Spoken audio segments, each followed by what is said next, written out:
Welcome to Real Estate Secrets Unlocked, the podcast that takes you inside the minds of the industry's top professionals, revealing their top secrets to success. I'm your host, Danielle Damianov. Whether you're a seasoned pro or just starting out, get ready to learn the latest trends, strategies, and secrets that will help you succeed. Join us as we go beyond the basics and explore what it takes to make it in the world of real estate. So buckle up and get ready for a wild ride. This is Real Estate Secrets Unlocked. Hey everybody, it's Danielle Damianov with Real Estate Secrets Unlocked, and I am so excited to have Brian Covey here with me today. Brian is a podcast host of The Brian Covey Show, best-selling author, EVP at Revolution Mortgage, and founder of Covey Holdings. So you have a lot going on, Brian. A lot. Yeah, and 3 kids and married 21 years. So you put all that together. Yeah, it's a lot. It's a lot. So why don't you tell us a little bit about Brian and what you do and how you got started into everything? Oh, yeah. Well, I'll start with my 3 amazing kids that my wife, Nicole, and I have been blessed with. I say that's really my love and my heart right there, right? We got an 8-year-old about to be 15 this week. And then our oldest is our only girl, 16. And so we realized last night at their soccer banquet, she's a junior in high school. And I realized we have 1 more year. I know. One more year of that. So, I share all that for everybody because putting context, it's like that, all that going on and all these businesses and all that. But at the end of the day, success to me is really providing for them and raising up really great human beings in the 3 we've been blessed with. And Nicole and I have been married 21 years. We actually met in Memphis. And ironically enough, there's a lot that ties me to Memphis. I was born there. I was not my first choice to go play college soccer, but I ended up through some changes and coaches and opportunities, had an opportunity to play and just start and have a chance. So I stayed at University of Memphis, played all 4 years and played soccer, of course, got to play professionally after that. It's funny, Danielle, my career started, I tell the story, is I couldn't get hired to get a job anywhere. I went back after playing, got my degree, and I thought, this is it, guys. I got my degree. I'm going to go get a job.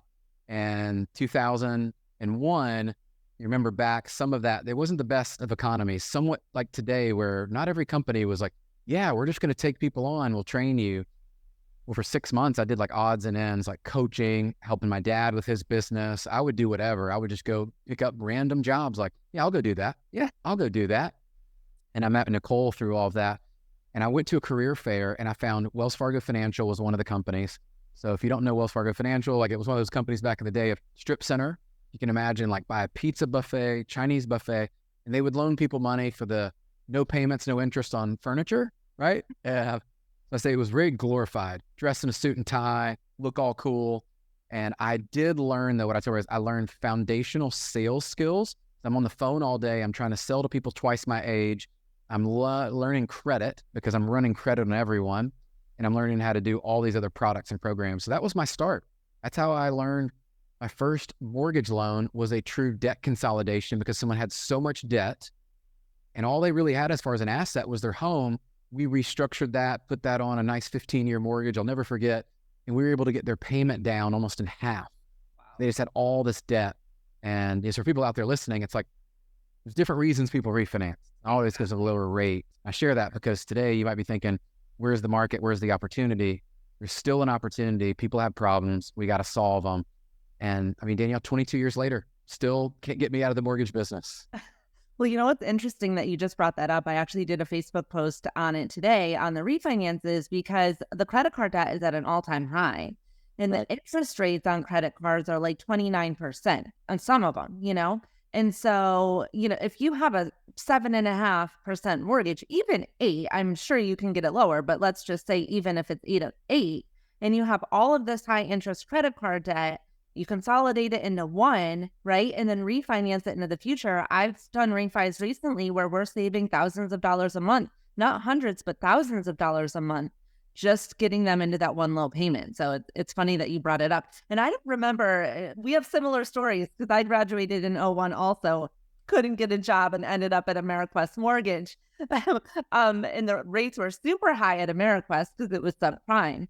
I don't know what they were at Wells Fargo, but Financial was, so you'll laugh at this probably, they had the usury rates. So if people don't know what that is, you should look it up. But there was a max rate you could charge. I was in Memphis. I worked in Mississippi.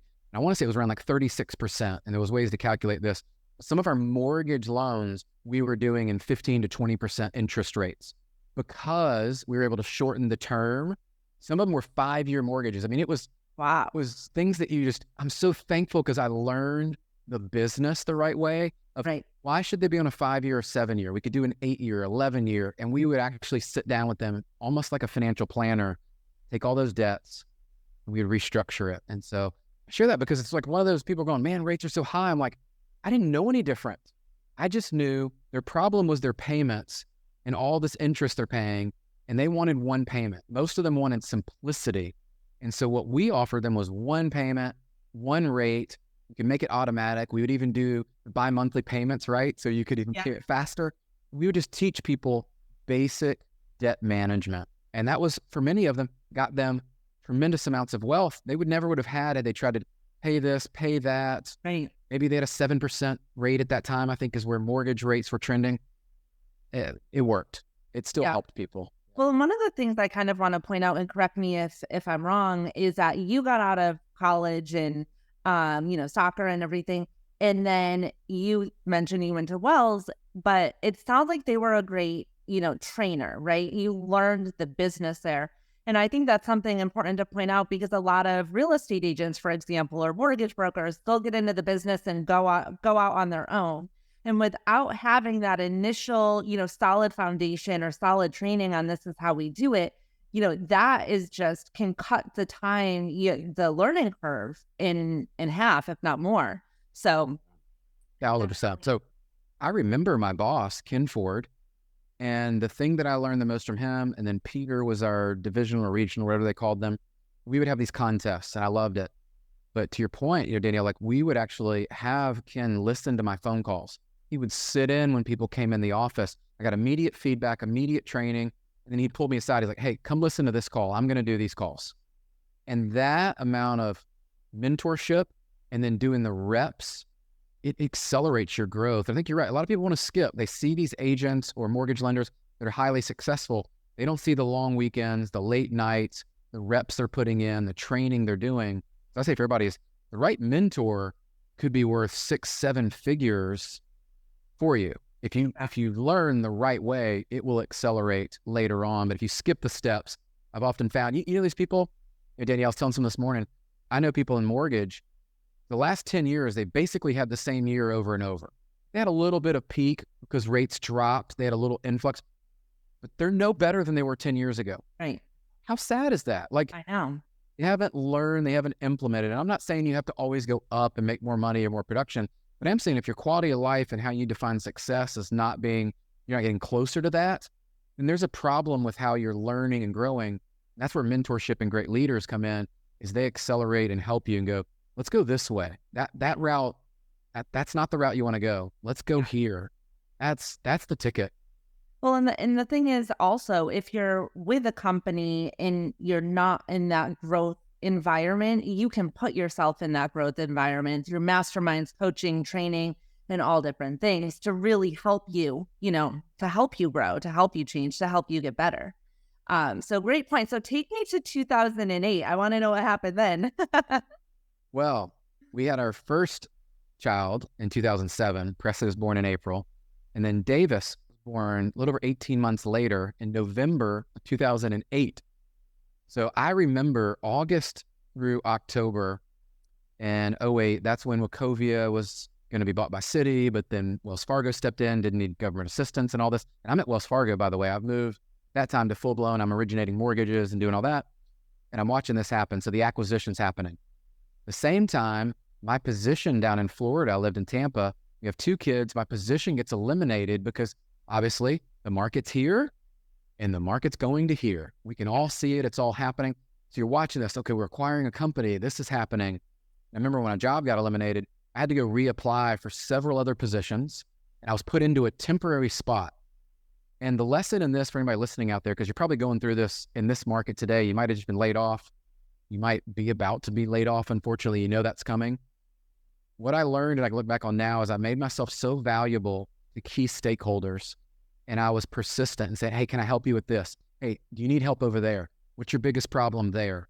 And I didn't get the coolest job.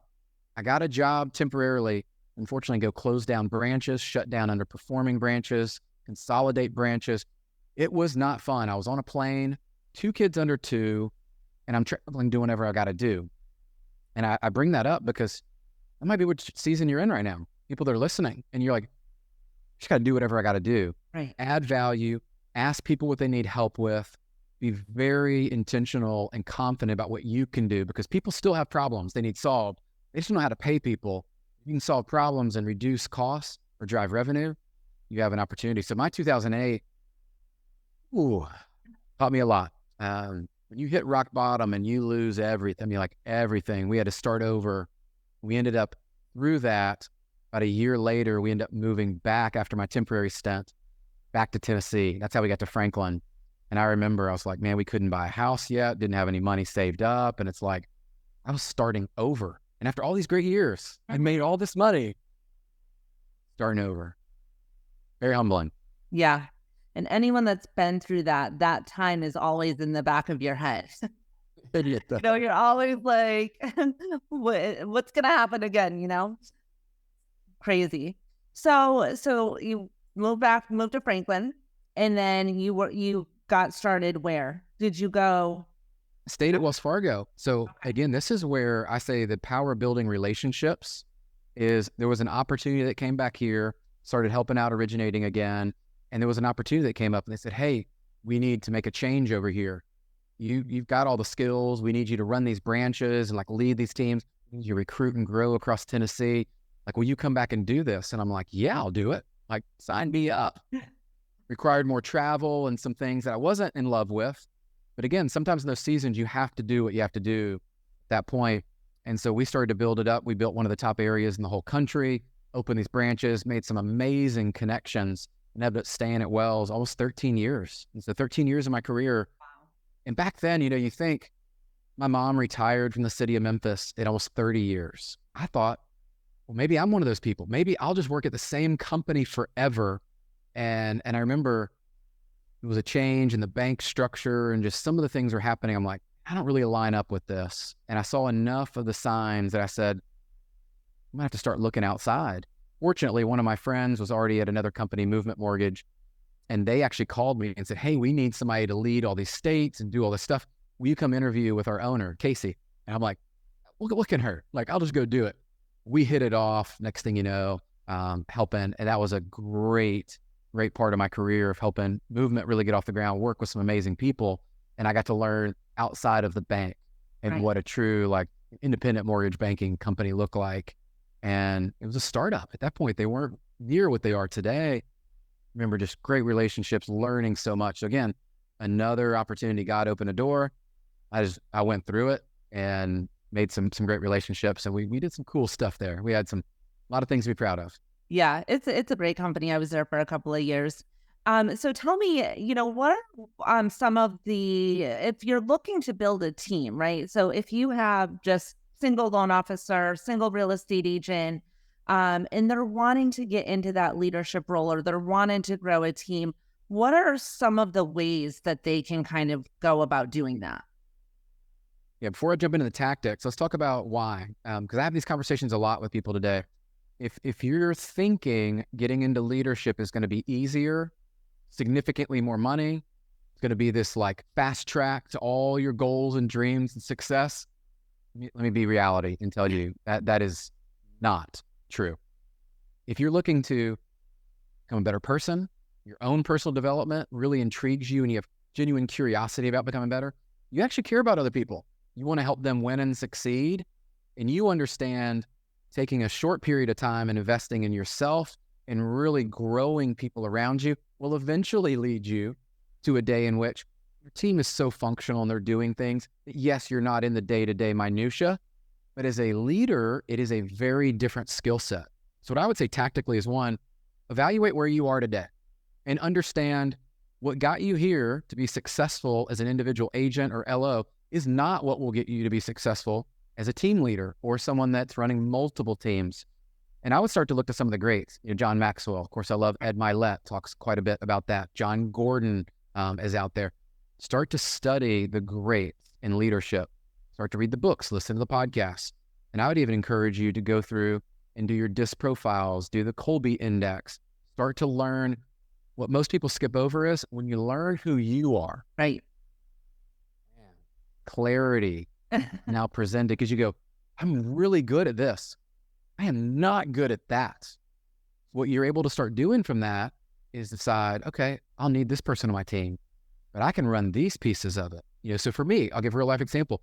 I love meeting with people. I can articulate and tell stories and communicate and really listen by asking the right questions to understand someone's here and want to get here.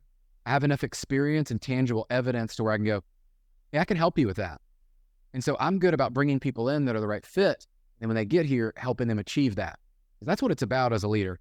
If someone tells you I want to make 100,000 or $1 million, you need to listen. Yes. What they're telling you is the truth. And for leaders out there, self-awareness and understanding who you are, and then going, okay, to become a great leader, I need to learn these skill sets. Now you start to layer in your self-development. You mentioned masterminds, all of those things then become tactics to help you get there. But that's what I would say is any leader, aspiring leader, you got to start. The more you know yourself, life becomes really good. It's fascinating, right? If you don't know yourself, it's hard. It's so interesting that you're saying that, because it's true. And getting, clarity on who you are and what you want and why you want it. Bobby Castro was talking, and I forget when it was, but he was talking about how his whole business, pivoted or, really blew up when he started to look at, like coming up here and looking at the entire situation and at himself and really understanding who he was and finding your uniqueness, right? Like what you're good at, and then delegating what you're not. That's right.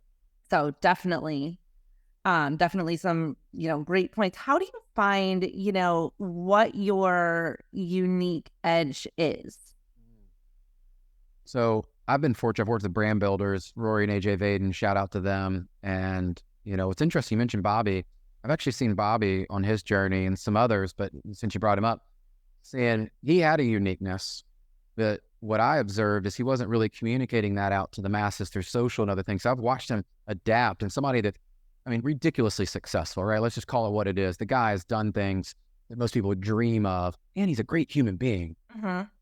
But he also still is learning and evolving and adapting to where he wants to go. And so what I'd say for people is, you want to discover your uniqueness, pay attention to where you've had success. Be honest. Like you mentioned earlier, I know a lot of people that one of their greatest holdbacks today is the 2008 or whatever it was that happened to them. They're always afraid it's all going to be taken away. And some people, that's a motivator. For some people, actually a detriment to them. And so understand who you are and where you are there. But I would start to look at this, is where you've had success in your life and where people come to you and ask you questions and you're able to solve problems just instinctually. Right? Like think about questions you're asking me. Like I'm not going and looking them up or having to do prep for it and all that. What comes natural to you? And I see this on Facebook, so I'll just poke fun at it. We'll go, if you were to be given a talk right now and you could just walk up on stage and talk for an hour or whatever it is, what would you talk about? What do you know? Like in your heart, what do you know that you're good at and you could help other people solve problems that maybe they're not good at? And I share the story is my wife's an ICU nurse in mortgage and finance. Things she knows, I don't know. Yes. Things I know, she doesn't know as well. So think about that and don't overlook what you know in your experiences. I believe that's what God has actually put you through, those experiences and actually the challenges intentionally to get you to where you are, because I have this saying that challenges create capacity. And unless you've been through enough challenges, you probably haven't created enough of those capacities that you need. Uniqueness is found within that. Your competitive edge is what you do well when no one's watching. It just comes natural to you that you just think, man, everybody does this, right? Now, pay attention to what people ask you, what they come to you for, and you are able to help people and you find fulfillment, enjoyment. Within that intersection, that's it. I love that. That's awesome.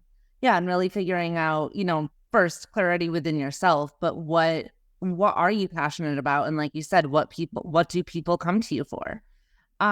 So if you're, just kind of going back to that, how do you stay focused? Like when you have so many different things, and for me, I'm an idea person. So I come up with like a million different ideas, right? But I need that integrator to like put it all together, because by the time I'm like done halfway through this, I'm on to another idea. And so people with that personality, it's very hard to stay focused. They stay focused to a certain point and then it's off to the next thing, right? So what advice do you have on somebody that's building their business, building their team, on staying focused on, getting to that end result? Yeah. I mean, I love that Stephen Covey says this all the time. It's like, begin with the end in mind. And I have loved 1 year and 5 year beginning with the end in mind, and really visually understanding what's it going to look like, what's it going to feel like in a year. 5 years, I've found tremendous growth if we're intentional.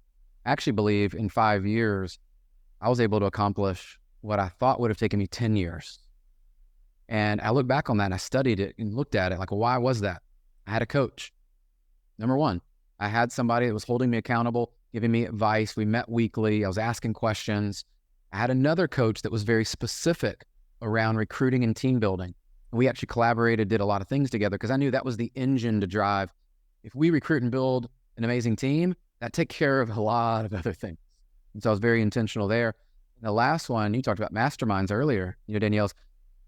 I wish I'd known this earlier. Surrounding yourself with people that are further along, and just that energy and what they're doing and that collaborative just effort together will absolutely be a catalyst and fast forward it for you. And so if you're struggling being focused, one, I would audit your circle, because probably the people around you, you're not inspired to really go do what you know you could do, because you look around, you're like, well, I'm good. Like, I got a house that's good. I got a car that's good, family, my income's good.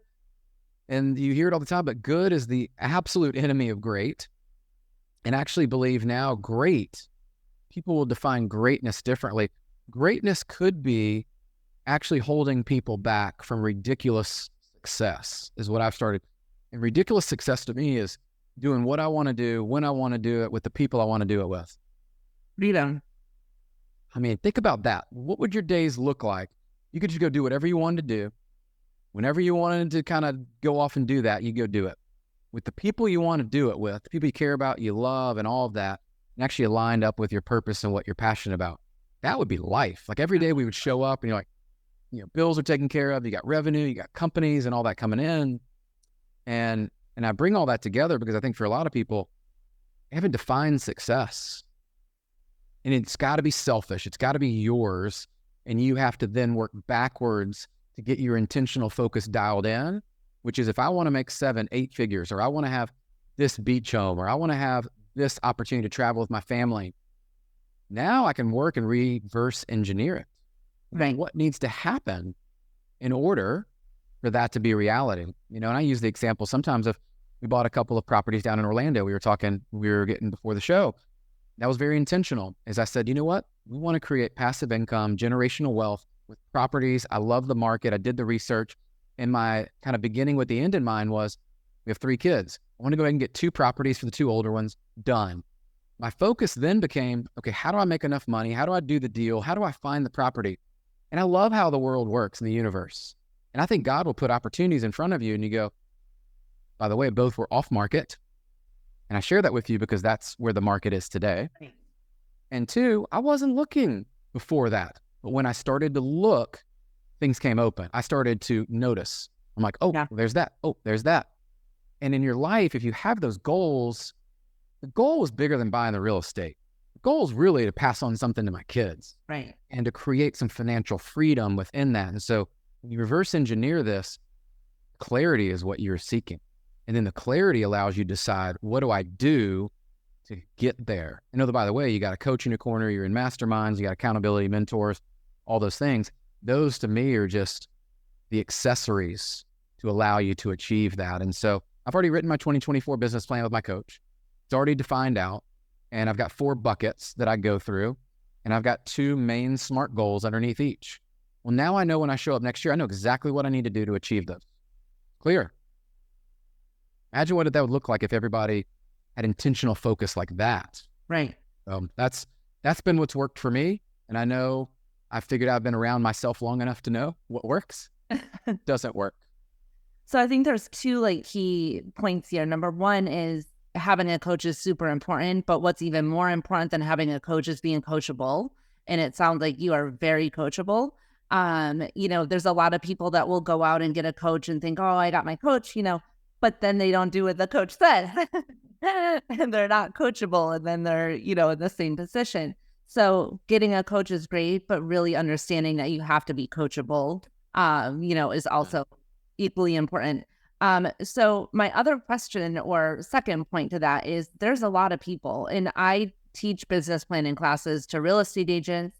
I mostly do real estate because when the market crashed in 2008, I went full-time into real estate. I got out of the mortgage and I was in coaching for many, many years, and I loved it. And I loved the coaching aspect with the real estate agents. So we'll do business planning coaching, and they'll do their business plan and then probably throw it in a drawer and never look at it again. And then their business plan for 2024 is done because it's the same as it was last year. So how can you, when you create your business plan, stay on task to really accomplish what is on that plan? Like, what are the little things that you maybe do every day, every week to keep you focused? Because it's one thing to write out a plan. It's another thing to execute that plan. So I noticed for me, and hopefully some people will resonate with this and they'll find some value in this, was my plans in the past were really complex. So complex that I didn't even want to look at them. So if your plan today, you look at it and you're like, holy cow, like that's a lot of stuff.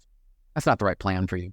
And everybody's like, this is the best business plan, blah, blah. The best plan is the plan that you're going to work. What I realized for me this year, we've really honed in now with my coach for over 3 years, is my family comes first. And so we programmed in vacations, right? So we have 4 vacations that we're going to take. I've programmed that those matter. Well, in order to take those vacations and enjoy them, I need to make enough money. Let's go together. I moved into my health. I'm not healthy. It doesn't matter. And so I had 4 goals when we started within the health, for example. I started looking at it and I was like, hey, what are the real drivers? Like if I were to take everything off the table and I were to say, this is it. I started going through, well, I'll work out, 5 times a week, 7 times a week. I'll run, 400 miles again next year and all that. And I was like, oh man, there's a percentage of body fat for me that I want to attain and maintain through the year. Because to me, that tells me I'm taking my supplements, I'm working out, I'm doing all the things that I need to do. I picked something that incorporated all the others, but was simple, it's measurable, it's defined so that like it's yes or no. And it allows you not to have excuses along the way. That's where people's focus, in my opinion.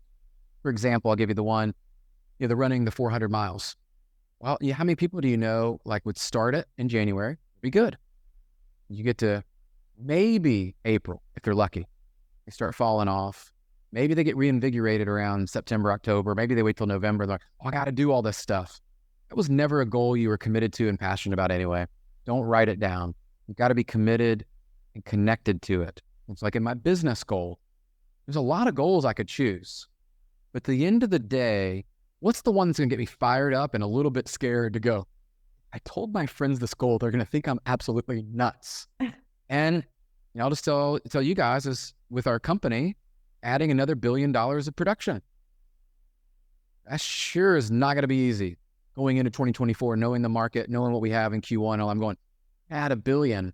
Well, then that gets me to think, what do I have to do in order to get there? And I'm reading this book. I don't know if you've seen this, 10X is easier than 2X. Your book. Is it Dan Sullivan? Yep. Yeah. And so I'm really starting to dive in. My dad's a psychologist, so I think a little bit different than some people, but I'm starting to look and go, and when I've had success, it's when I really went big for it.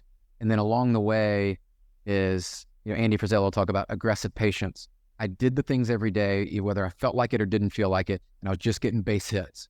But I had such a big goal that I woke up and I was like, man, we're going to do this. I'm excited about getting there. And I share all those things with you so you have an inside look as to, I just simplified it for me. I get excited about it. I've talked to my wife about it, right? Like my coach and I've dialed it in. You're not excited about it, it ain't the right goal. Yep. Get excited about it. I'd rather see you go after 3 ridiculous goals, because what I know is when you're passionate, excited about it, you're going to accomplish them. By doing those, you're going to have other wins in your life. How winning works. Yeah. Love it. Yeah. So your business, your goal or your business plan, 1 page, 2 page? One. Excel doc. And we actually went through SMART goal as our format. And then my second page of the Excel doc actually has the behaviors and tactics for which I need to do on a daily or weekly basis, how we measure them. So it's all measurable. So to me, it's the only way that this deal works, because I'm competitive. There's a scoreboard, whether we want to agree with that or not. There is a scoreboard. Scoreboard ain't going to lie. It's going to tell me where I'm at. And so mine's just the 1 page so I can look at those goals and go through, and again, the 4 buckets. And I've got my personal brand as one of them, by the way, with like the podcast, the book, the affiliates, and all the things I do with my real estate and other companies there. That's another bucket. So those are my 4 as you go through. And health, family. Then the personal brand piece, which is really like the holdings company. Yep. And then the last one is our mortgage company, because that to me is the driver of everything else, because that's the main driver of my income, revenue, everything else. That's the engine that drives it all. So let me ask you just, and then we'll go with like some final thoughts or whatever. When you have, and this is probably more for me personally, but when you have your main driver, right? You have your main business, you have your main driver. And we talked earlier about finding your uniqueness. What do people come to you for? What are the questions that they are always, and so what if those 2 things don't align? Actually, I had a conversation with someone yesterday. They built a business and they told me, they said, Brian, built this amazing business. I'm making more money than I've ever thought. And I hate it. I don't want to do it. And without giving up too much information, let's just say they're in a season of their life where they want to do some other things, and family is important. And I was like, well, so that's actually a really good spot for you. Have you ever looked at selling or partnering with someone that brings the skill sets and the COO type mindset of that? They could run the company so you still are part of it, but you're not doing the things that bother you. So we're going through an exercise right now. What do you not like about it? Because a lot of times we go, well, let's just take mortgage. Man, I just don't like the mortgage business. No. What do you specifically not like about the business every day? Is it making the calls? Is it working with referral partners that maybe you're working with the wrong set of realtors or builders or financial planners or whatever there? Do you not like doing cost estimates with people, right? Like, do you not like doing marketing? If we dive into that, you'll start to realize what's there. It will also be a clue for you to go, what if I were to hire someone to do what I don't enjoy? Would I enjoy it if I was just doing these activities, someone else came and did those? I mean, that was how, when I was originating, the first thing I realized is, man, I loved meeting with agents. I loved going out and doing all the broker open houses. I loved going to meetings and networking and doing all that stuff. Like, that's where I thrived. I loved having initial consultations with customers and walking them through their options. I did not like grabbing paperwork. I did not like following up with that part of it. And I didn't want to put things in a CRM afterwards. And, I'd like to set it up, but then I want to set it and forget it. Well, that was very eye-opening to go, well, who could I hire? I love to do all that stuff. And what I found out, Danielle, this was magical. There's someone out there that doesn't think or act or anything like me. And they love all the stuff that I don't like. Yeah. So if you're thinking today you're the only person that can run it, the only person that can do it, and you have this business or you're in an industry and you're like, man, I don't really love it, I just invite you to consider, dive a few layers deeper. What do you really not like about it? What would you want to do? And a lot of people tell me, well, I just want to not produce anymore in the mortgage space. We use that as an example. I just want to go, build a team and do whatever. Hey, okay, here's what that would look like today. You have no one on your team. So if you're going to be willing to start over and have no income on this, and you have people that would join you, why would they join you? You thought about that leadership journey. Oh, no, haven't. Okay, we got to do both. And this is what I would give advice to people that I've done. Is all the while that I've been all in and building mortgage and like the teams and all the things there, what I did is I was very strategic in my budget, and I started to invest in other companies and other people. And whether that's car washes, ATMs, real estate, multifamily, all these things, I started to invest in other areas and learned. At some point, that's going to out earn what I can earn running a mortgage company. That's my goal. Today, that is not the day. But I have an end in mind, and I know what that looks like. The main thing feeds my other passions and the things that I'm wanting to do in the future. Yep. Yeah. And there's that book, Who Not How. And that's another Dan Sullivan, great book about, what are all of the things you don't want to do? Hire somebody else to do it. And Carl White actually in his training talks about, I forget his terminology. It's something like, your fish is someone's fillet or something like that. There are people that love doing the paperwork and love doing all of that stuff. And it's funny when you mentioned it, I'm now bringing somebody in to be that COO and run my team and let me go out and do what I do best. But there's a lot of real estate agents or not even real estate agents. There's a lot of people that are stuck in jobs that they are not happy with, and they want to, whether it's making a pivot into real estate or real estate investing or whatever, they just don't know how to make that leap, and they get stuck in their day-to-day job and not able to, do what makes them happy. So, yeah. I mean, I think back to this doing the podcast is, running a mortgage team and then saying I was going to start a podcast and how hard that was to start that up and do that. And then to get into some of the investments and things like that. Like, yes, there's more hours, there's more time, there's a learning curve. But when you learn it, I can look back 5 years ago, and had I not taken action and massive action doing that, where would I be today? Like, I wouldn't be where I want to be. And now I can think even bigger. And I'm looking at people like Bobby and going, like, what would it take to do something like that? And, he'll tell you, like, it's brick by brick.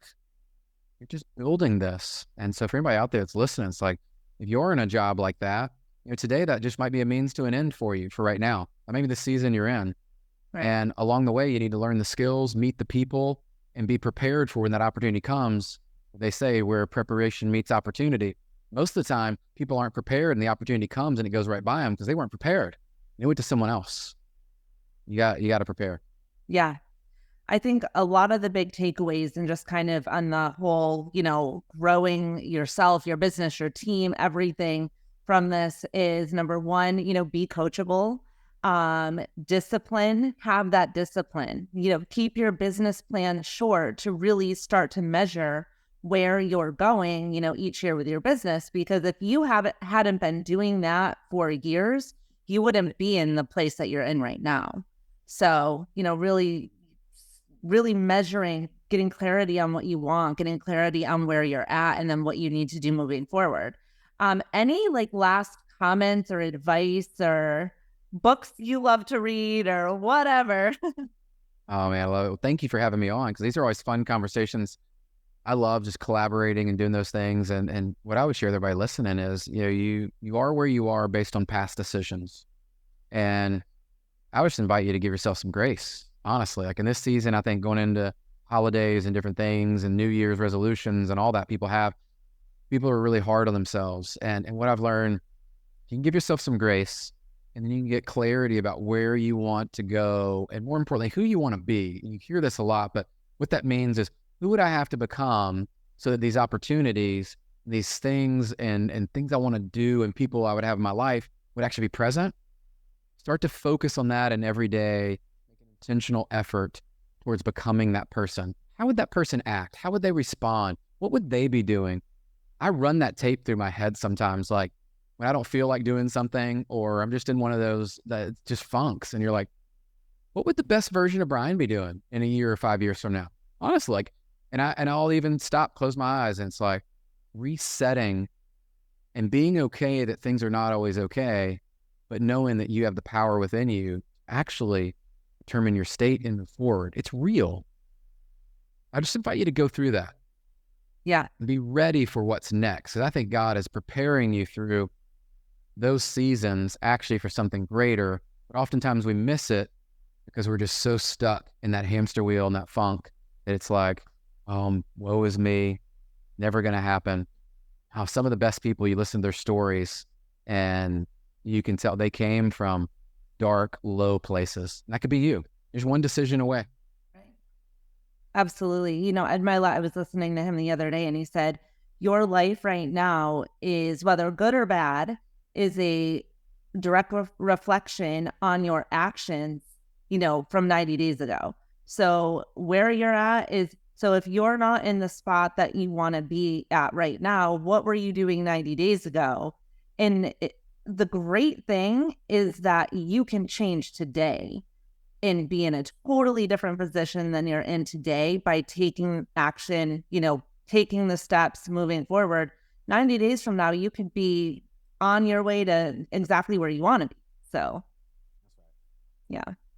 Well, thank you so much. This was so fun. I loved, like, there's too many like little nuggets to even, this was awesome. I know that everybody is going to really, you know, whether you're in sales, whether you're in real estate, mortgage, or just in life in general, you know, this was all really great. So I really appreciate you, you know, being on. Thank you so much.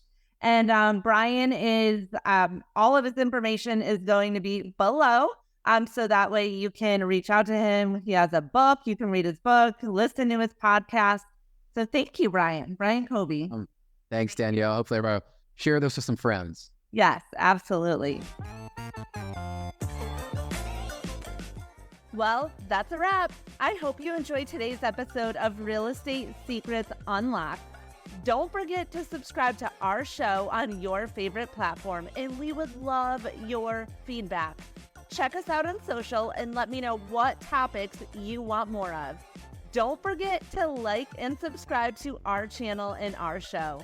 I'm your host, Danielle Damianov, and until next time, stay motivated, stay excited, and keep growing in this crazy world of real estate. Thanks for listening to Real Estate Secrets Unlocked.